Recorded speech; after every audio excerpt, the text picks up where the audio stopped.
You'll be reading tomorrow in Kenya's bold newspaper, the Saturday Standard. Same old promises, rhetoric. He spoke for almost an hour, giving a promise after another. Monumental promises that will make Kenya the African Singapore, no less, and of a nation heading towards economic freedom. And this has been President William Ruto's refrain whenever he picks the mic. But reality disagrees. Data from KBS tells a story of crippling unemployment, families struggling to have a meal, a paying taxpayer, schools and hospitals are begging for funding. The route to Singapore? Well, that story is on page 8, 9, and 10. You can also get to read about the echo in Ruto's speeches. So make sure you grab yourself a copy of the Saturday Standard and get to read about the same.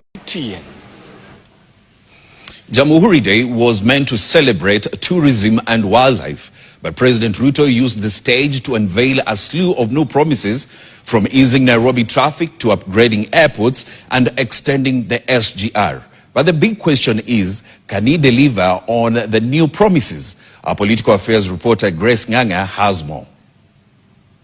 Yes, Jamhuri Day celebrations were themed around tourism, wildlife and myths, a sector the government has repeatedly described as one of Kenya's most promising economic frontiers.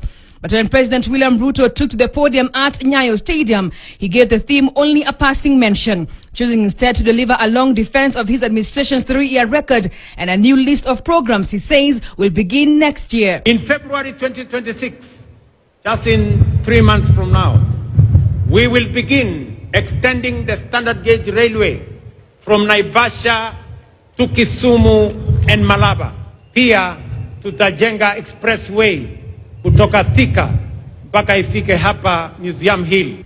However, with thousands in attendance expecting a detailed roadmap on Kenya's tourism rebound, the shift in focus was notable. This year's theme had been framed as an opportunity to showcase the recovery of the hospitality sector, the steady return of international visitors, and Kenya's ambitions to becoming a continental hub for meetings, incentives, conferences, and exhibitions. Instead, the president folded tourism and myths and made a string of fresh promises aimed at transforming the country's infrastructure. Kuanzia hii Disemba mukienda Krismasi, tutajenga upya barabara kutoka kule JKIA kupitia hapa mpaka kule ABC.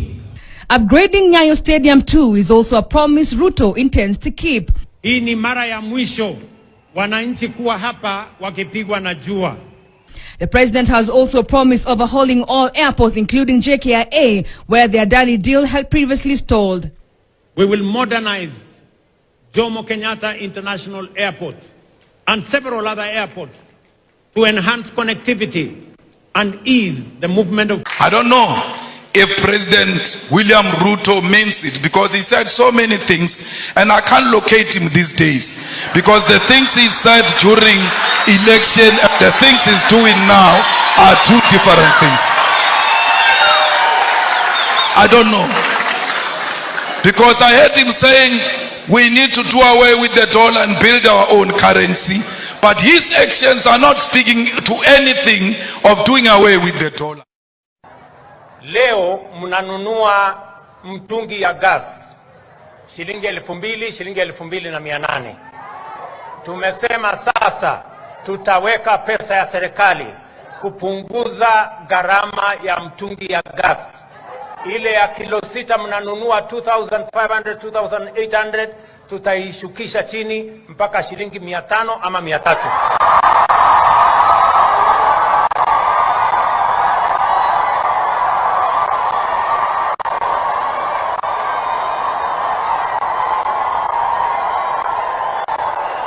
Vile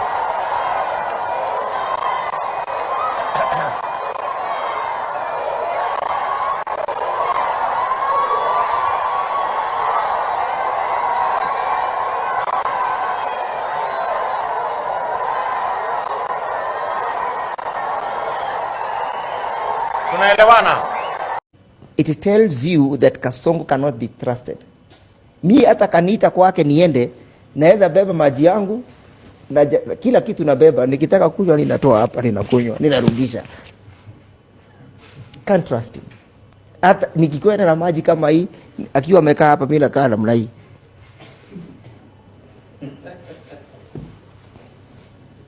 Can't trust him. You can't. Okay. Wewe kani unaweza fanya nini Obira akikupea keki? Nakula. Ninapenda keki. Ewe, achana na keki ndugu. Bro, achana na keki. Nianze kupenda keki. Wacha kupenda keki. Okay. Achana na keki. The fights that are happening within ODM. Kila nyumba, kila soko, kila shule kupiga simu hautahitaji tena bundles. Unajua watu wengi wanahangaika na bundles, sijui bundles. Kwa sababu sasa tuna deploy internet. Simu utakuwa unapiga free of charge. Simu haitakuwa inakatika kwa sababu sasa tutakuwa tumedeploy internet. Utukumbuke Baba unapowasulu wengine.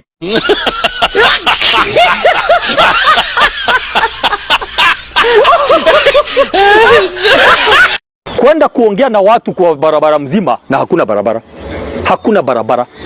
Ile matraki zilikuwa siku ile si ya Chinese, ni ya contractors waliambiwa walete matipa haraka ionekane tuna launch. It was just political. I can tell you today hakuna contract imesainiwa na hii barabara.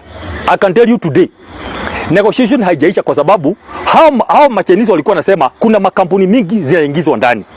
So in short, kuharibu zaidi baada hiyo mambo yote. Actually ile kitu tulisikia hiyo Friday ni kusema hapana, hiyo opposition tutawanyoa vile tumewanyoa mbele na Marava. Hiyo ndio Wemba ni yule watu. It was more political than technical. Hakuna mahali barabara iongelelewa. Kenyan President Dr. Ruto has recently been facing tremendous backlash from Kenyans due to his habitual lies. Just 2 years in office, Ruto has broken most of his campaign promises that saw him get elected. From increasing existing taxes and introducing new ones to taxing the most basic commodities, causing anger from the citizenry. This situation led to young Kenyans to take on the streets in all major towns, demanding his resignation and dropping the 2024 to 2025 finance. The demos, though widely peaceful, took the wrong turn when the police opened live fire on the peaceful protesters, killing tens. Recently, an activist named Morera put President Ruto to shame when he traversed all over the country visiting tens of projects launched by the president with no intention of ever kicking up. He also showed Kenyans how some existing projects that were allocated billions still in pathetic conditions due to substandard work done. Also recently, the German government put Ruto's lies on the spot after it denied Ruto's claims that he brokered a deal to have 250,000 Kenyan youth to work in Germany. Follow the Kenyan Politrix for more. Now and tonight, we are calling out President Ruto's government for what is an evident fallback on their election promises. With the reality of competing governance interests dawning on President William Ruto, his administration seems to have abandoned populist pledges made on the campaign trail to win the hearts and minds of voters. And apart from abandoning specific populist promises, whose timelines have since lapsed, 8 months since assuming office, the president is pushing unpopular measures, including additional taxes on fuel, which he had promised to scrap. NTV's Brian Obuya looks at major promises that Ruto has broken.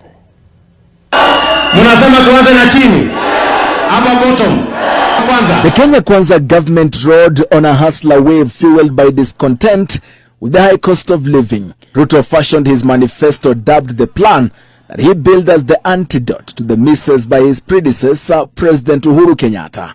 In the manifesto were quick wins that were to be implemented within set timelines of between 100 days and 6 months of coming into office. Mwaka huu tunaweka bilioni 50. Once in power, the man swiftly honored the pledge to the judiciary by immediately appointing 6 judges his predecessor Uhuru Kenyatta had refused to swear into office. The head of state also implemented the judiciary fund with a promise to scale up the budgetary allocation to the judiciary by an additional 3 billion annually for the next 5 years. Ruto also signed an executive order giving the National Police Service financial autonomy.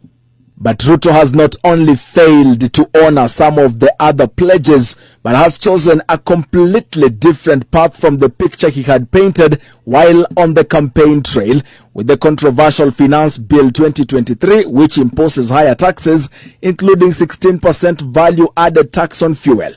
This is not the government that Ruto promised watu wa boda boda and mama mboga. Again, while Ruto had pledged that his government would not be about creating positions for the elite, as had been proposed by his opponent through the BBI, the Kenya Kwanza administration has increased the number of principal secretaries and retained chief administrative secretaries, a position established by his predecessor. Nimeona magazeti watu wakipiga kelele. The Ruto-Gachagua government has been heavy on talk with little action, talking big and making more promises. Ruto promised that within the first 100 days, Kenya Kwanza will commission a review of remuneration and terms of service for all police officers to be commensurate with the cost of living and other civil servants. Ruto and Gachagua promised to work together with the health workers and county governments to find a solution within the first 100 days of their administration over their woes. Today, the working conditions of health workers have worsened with the strike notice not so long ago. That our facilities, including Kenyatta National Hospital, have become transition zones where healthcare workers are gaining experience so that they can shift and work in the Western countries, because we are basically unable to take care of our healthcare workers. That within 30 days they will form a quasi-judicial public inquiry to establish the extent of cronyism and state capture in the nation and make recommendations. That is yet to be seen again or heard. Mimi siamini kabisa, kwa sababu mimi nimeona tofauti mkubwa. Kenya Kwanza committed to develop a turnaround strategy for Kenya Airways within 6 months of coming into office, but in a sharp contradiction. Kenya Airways is among the several state entities that the National Treasury has denied funding in the financial year starting July 1st. On judgments against the state, Ruto swore to determine within 60 days all judgments and orders against the government and make sure that the government abides by all court rulings. This remains on paper. That they will double the amount of money allocated to school feeding program to immediately raise the number of beneficiaries from 2 million to 4 million, and to provide conditional grants to county governments to extend the program to raise the numbers to 8 million in primary and early childhood development schools. Ruto severally claimed that he won't create new executive positions because it's the turn to look after the welfare of Kenyans and ensure 50% of the cabinet comprises women, and that has yet to be achieved.